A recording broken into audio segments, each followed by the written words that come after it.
This is Jamie Drummond for Good Food Revolution. We're doing a second part of an interview that first began at Pinot Noir 2010 in Wellington, New Zealand, outside a rather large Pinot Noir tasting where both of us had very red teeth. This time we're doing the proper interview. I'm here with Ruud Maasdam from Staete Landt. I always say Staete Landt, but he doesn't like me saying it in that manner. Yeah, very good to see you in Toronto, Ruud. This time my teeth are sort of half clean, are they? Hopefully. So we'll do a proper interview this Yes. time. Tell us a little about yourself and how you ended up in New Zealand, because that's not a New Zealand accent that I hear. No. We're Dutch immigrants, both Doreen and me.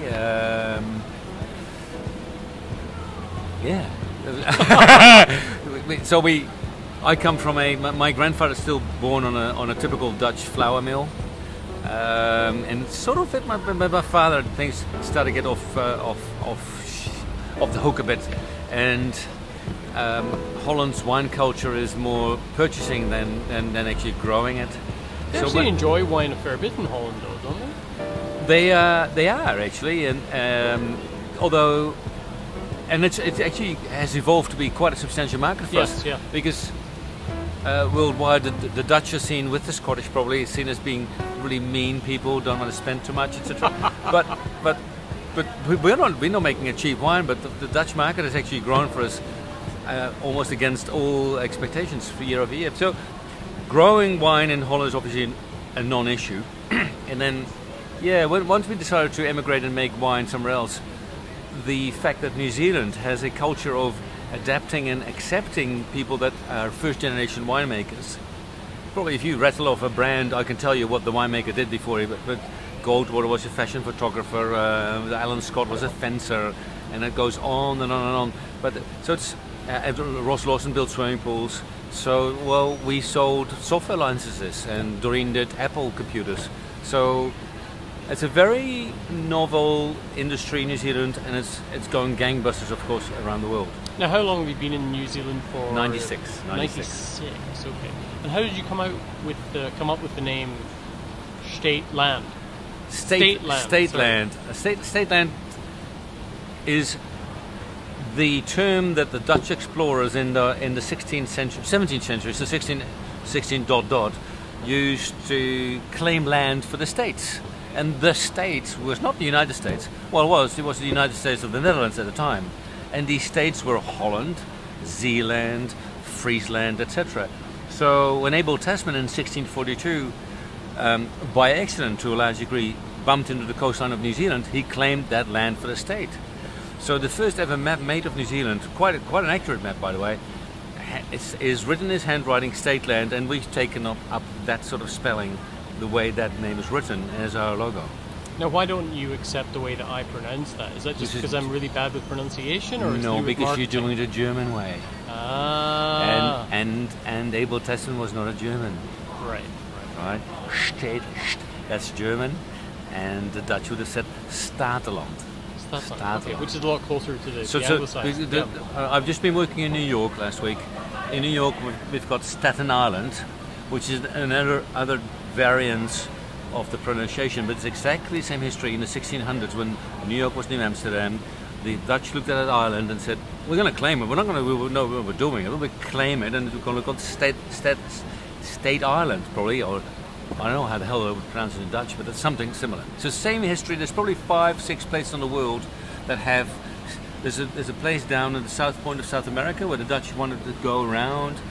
There's heaps of places that have that name.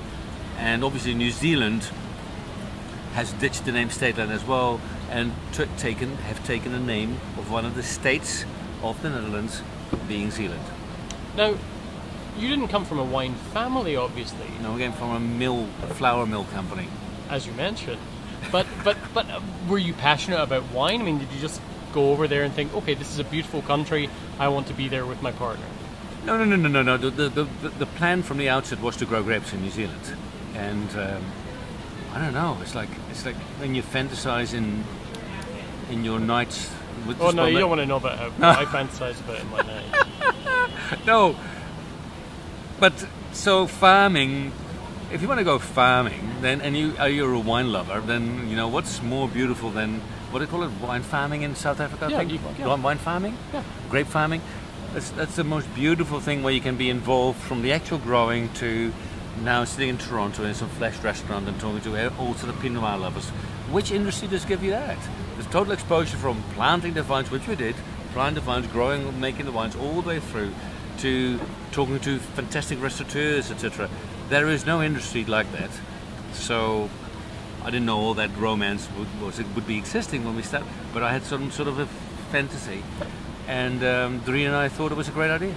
Now, it's quite unique, actually, the way that you've actually divvied up your vineyard there and the actual analysis you did of the soil structure.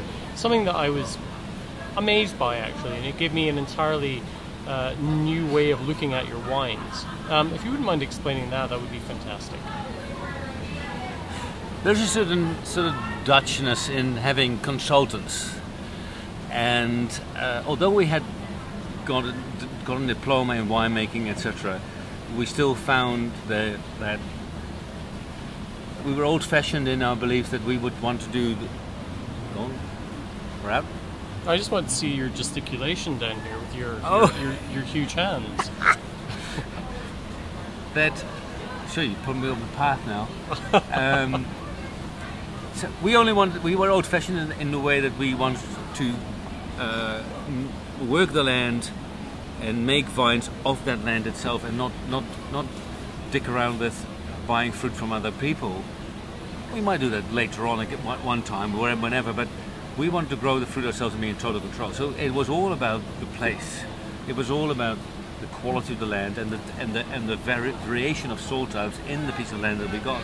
So we invited we hired a lot of top consultants to actually investigate the composition of soils in the property and then design the vineyard according to the soil profile. So you actually did that analysis before you chose that.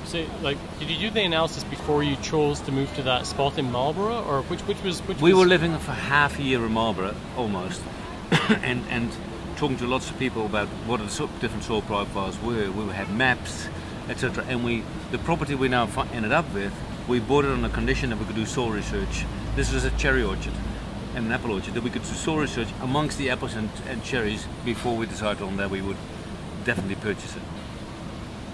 Now, you've actually split up the entire property into very, very, very specific soil types and drainage. You actually almost built the vineyard. Would that be fair to say that? Along the soil profiles. That's correct, yeah. And you have... once you know the soil profiles, it's be stupid not to use them. So, I mean, you don't grow theoretically, you don't grow Pinot Noir on stones. You do not grow Sauvignon Blanc. I mean, all these old beliefs are out the window recently because everybody's planting everywhere. But the old belief was that you plant Sauvignon Blanc on stones or on schisty, grey, wacky, slaty soils. So it struggles for nutrition, and you increase the sort of the herbaceousness, you increase the sort of aromatics, the vibrancy of the fruit. And on Pinot Noir, you grow on more loamy, silty, clayish soils, so you get more of that earthy feeling in the wine as well. And that's what we want to do. Simple. Yeah. Now, what kind of percentages are we talking about here? If you're talking about Pinot Noir or Sauvignon Blanc, what's your kind of split there? Well, we've got 52 acres. We've got 19 acres so that's like 40% is in Sauvignon, 17 acres is in Pinot, which is 35%, and the middle block is a mixture between largely Chardonnay and then all sort of funny varietals. We are a restaurant brand, so we make some Viognier, we make two great crazy Rieslings. You make some great Pinot Gris, but you don't make very much Pinot. Why not forget the Pinot Gris? Absolutely, we make Barrel fermented Pinot Gris. So it's like, and even a bit of Syrah to just play against the people that like a really Shiraz-y Pinot. We don't do that. We say, if you want a Shiraz-y Pinot, here's our Syrah, which is very, very hard to do properly in Marlborough, by the way. So we've got 2 reds and 5 whites. So tell me a little bit about where you think Marlborough is going right now, because when I was there visiting, I saw there was some concern that perhaps you guys are going to blow your wad, so to speak, with Sauvignon Blanc. And how do you feel the whole industry is going? Do you feel as if all of this has to be reined back, and this sort of a mass production of Sauvignon Blanc is a bit of an issue? You can have a glass half full and a glass half empty theory about it, or you can look at the history. It's all defendable history. In 2003, New Zealand as a country lost 45% of its harvest. The country, all region, 45% harvest. So what that meant is all the Sauvignon Blanc made in 202, 203, 204 got sold like no tomorrow. Boom. Which gave everybody the feeling that we were short of supply. So basically, the big wine companies, not us as Staete Landt, because our brand is our land. You know, we can't grow. But many big companies went out to the farmers around the area already planted and said, Jesus, we can't get enough, plant more. And if you worked it out, 5 plantings, which is sort of what happened, when did that ripen? 08. What do we have in 08? An economic crisis. So, yes, you could say that we messed it up, for lack of a better word, supply-wise, but it is all a reaction and on the other hand, Marlborough cannot grow much further. It's all over.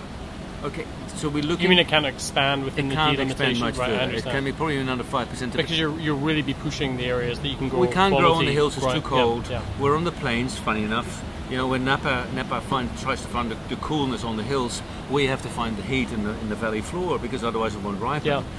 Yeah. So it can't grow that further, and we just need to get all the economies of Europe, where there's been some or UK. US and Canada, we need to recalibrate and find new markets in Asia, and I think then the whole supply-demand balance is going to get back to the problem is to survive that lag period that we're in now, where we've had it 08, 09, 10. Yes, yeah. I mean, is everybody going to survive, and are we not going to end up in some sort of big corporate nightmare and lose diversity? You don't worry sometimes that the way that, like, if we were trying to build the New Zealand as a brand, shall we say, that quite often people associate it too often with that mass, you know, the large production, more inexpensive Sauvignon Blanc. And I'm often worried after visiting New Zealand earlier this year that is going to almost sort of taint the market in some way, because there's so many great wines out there. Well, you, me, the buyers, the company that is representing us here in Toronto, the buyers through the company, we all have the task to learn people that there are 620 wineries in New Zealand. There's 8 that are in the top tier of making, I think, a couple of million litres. Currently, the Canadian system of retail is buying off those 8, which means that there's 612 wineries that they're not buying off. And they're not represented here. They are represented like we are represented well. Yeah. We were represented in consignment, we're represented into the restaurant scene, which right, is a good thing. Understand. And I actually have understood that the LCBO and vintages are looking at getting away from these corporates, because 620 wineries could be 630. 8 massive ones, 50, 60 in a mid-category. That leaves you 550 wineries that are actually determining where New Zealand is going wine-wise. It's not the corporates. It's the little boutique guys that do goofy things and get a following for that in the restaurant scene, first in New Zealand, and then Australia, and then further abroad, UK. And yeah, I am positive that we will break through that. Well, Ruud, I'm really happy that you joined us today once again for your second podcast, Good Food Revolution. This time a little bit more. I guess a little bit more planned than it was. A little bit more serious than it was the last time. We look forward to catching up with you again very soon. Thank you. Thank you. Thank you. Take care. Thank you.